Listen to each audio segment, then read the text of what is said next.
All right, so are you ready to dive deep? Today we're taking a look at a UFO case that's got it all. Multiple witnesses, cultural clashes, and a whole lot of mystery. Yeah, this one is fascinating. It really gets you thinking about how different cultures view the world and how those beliefs can shape the way we perceive things like UFO encounters. Right. And this case takes place on a remote island in the Pacific called Toratupa.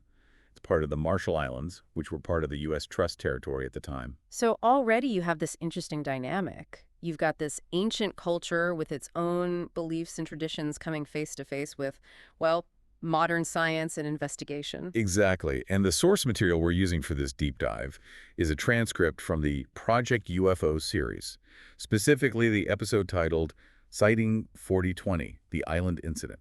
And what makes this case stand out is the way it blends these cultural elements with a potential UFO encounter that's been shrouded in mystery for decades. So let's set the scene. Picture yourself as Dr. Ted Sanders, the island's only doctor. He's taking a walk along the beach one evening, the sun setting over the Pacific, when he sees something unusual. Dr. Sanders isn't some, UFO enthusiast or anything. He's a respected member of the community, a man of science.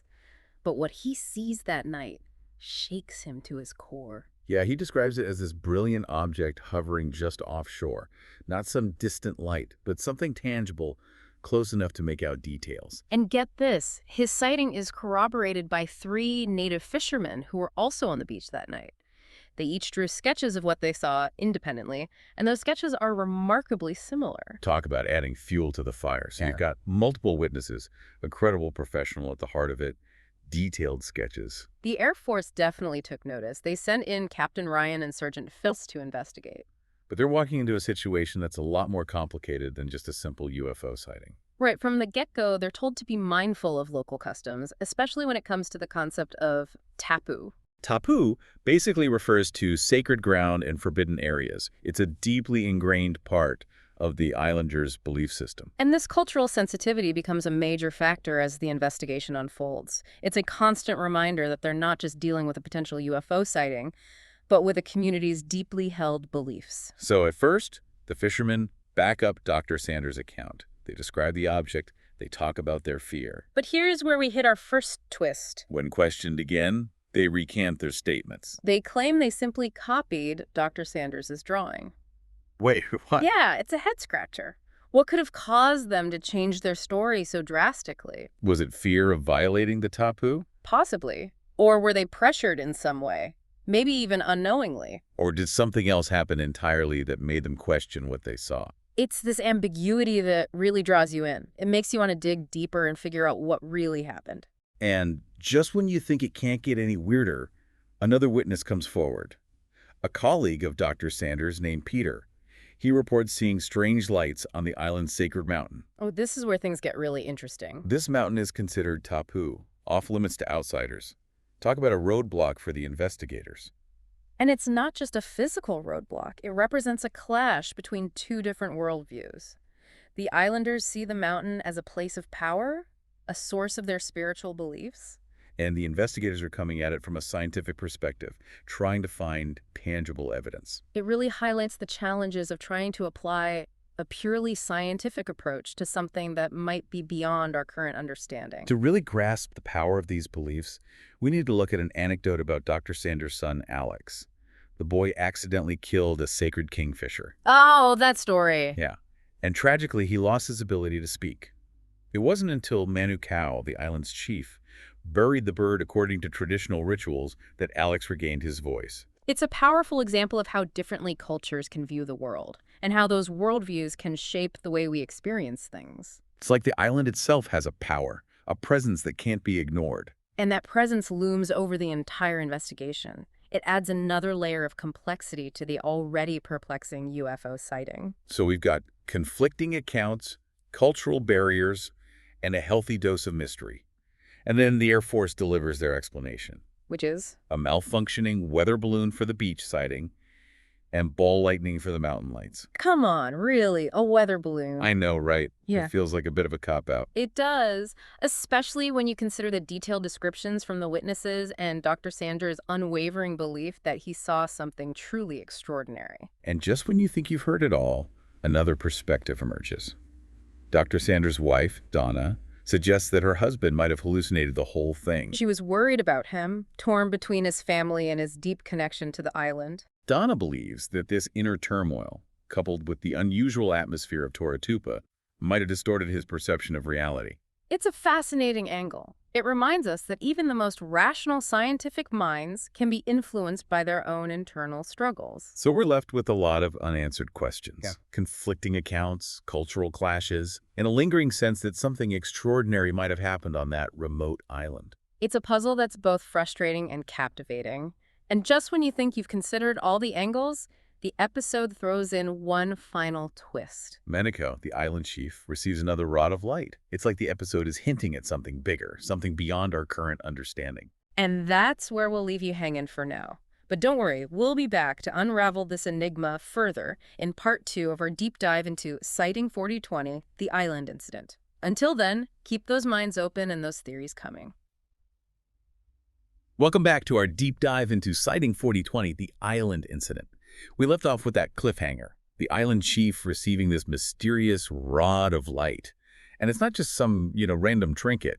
The episode suggests that these rods have incredible properties. Right. Healing powers, maybe even used for some kind of advanced surgery. It's almost like science fiction. It really is. And earlier in the episode, there's a mention that the chief has received these rods before. And get this, there are references to previous doctors on the island who supposedly used them. Wait, previous doctors? Yeah, doctors with names like Michael, Albert, and Christian. It's almost as if this technology, if that's what it is, has been a part of Tora Tupa for generations. So we've got these rods of light with these crazy abilities appearing on this island where a respected doctor reports seeing a UFO. It's hard not to see a connection. It is, isn't it? Is it evidence of extraterrestrial involvement? Or some kind of lost technology we haven't even dreamt of yet? I mean, lost civilizations have turned up some pretty amazing things in the past. Exactly. But let's go back to those fishermen for a moment. Their change of heart is still a major puzzle piece in this whole thing. Right. They go from corroborating Dr. Sanders' account to saying they just copied his drawing. What happened? The episode really emphasizes the power of the tapu, the sacred and forbidden aspects of the island's culture. It's like they saw something that challenged everything they believed in, and they were afraid of the consequences. Their fear of violating the tapu was stronger than their desire to tell the truth. It seems that way. And even the Air Force investigators are warned about respecting those boundaries. It shows how deeply rooted these traditions are in the islanders' lives. Okay, but what about that story about Dr. Sanders' son, Alex? He loses his ability to speak after killing a sacred kingfisher, and only regains it after the chief buries the bird according to tradition.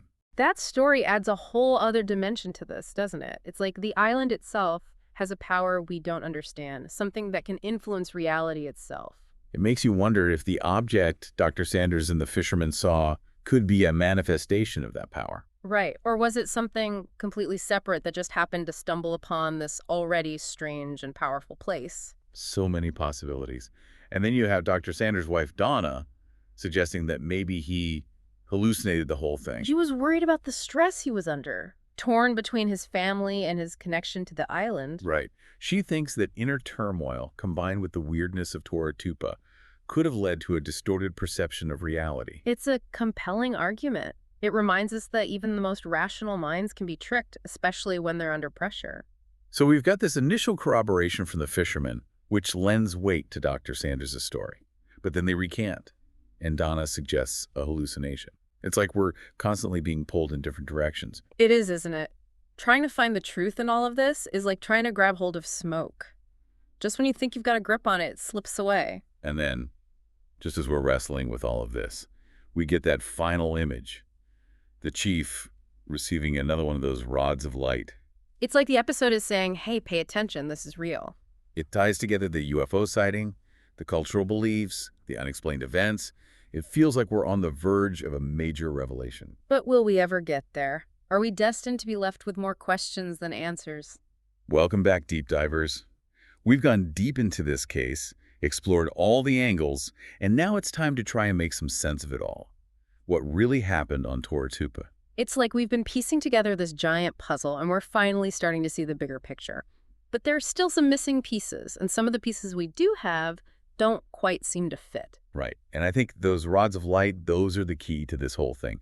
Their appearance at the end of the episode, it's like the writers are saying, hey, this is real, this is important. Yeah, it's a pretty bold statement. And what's even more intriguing is the suggestion that these rods have been around for centuries, maybe even longer. If that's true, it means there's a history here that we're only just starting to uncover. A history that involves advanced technology, maybe even something beyond our current understanding. So if we assume these rods are real, where did they come from? That's the million-dollar question, isn't it? Some people might jump to aliens, but there could be other explanations. Lost civilizations, ancient technologies, things we haven't even imagined yet. It's like our understanding of the past is constantly evolving. We keep finding new evidence that challenges what we thought we knew.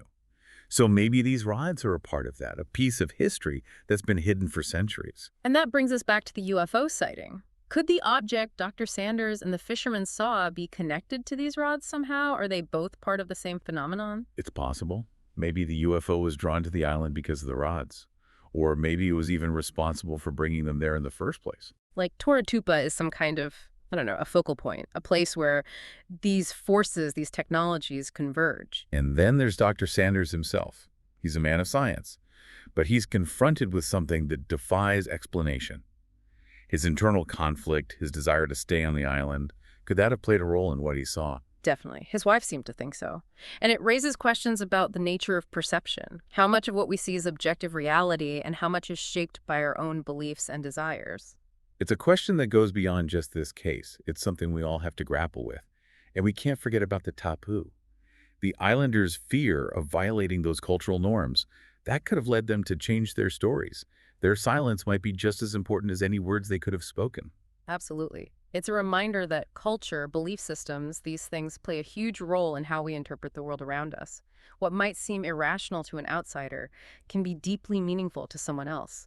Where does that leave us? We have this UFO sighting, these mysterious rods of light, a clash of cultures, and a whole lot of unanswered questions. But maybe that's the point. Maybe the real value of this case isn't in finding definitive answers, but in the journey itself, in exploring the possibilities, in challenging our assumptions, in expanding our understanding of what might be out there. It's about keeping an open mind and never stopping asking questions. Because the truth, well, it's out there somewhere, waiting to be discovered. And that's what we're all about here on The Deep Dive, exploring the mysteries, digging for the truth, and hopefully expanding our minds along the way. So until next time, keep those theories coming and keep searching for the truth. Because remember, the truth is here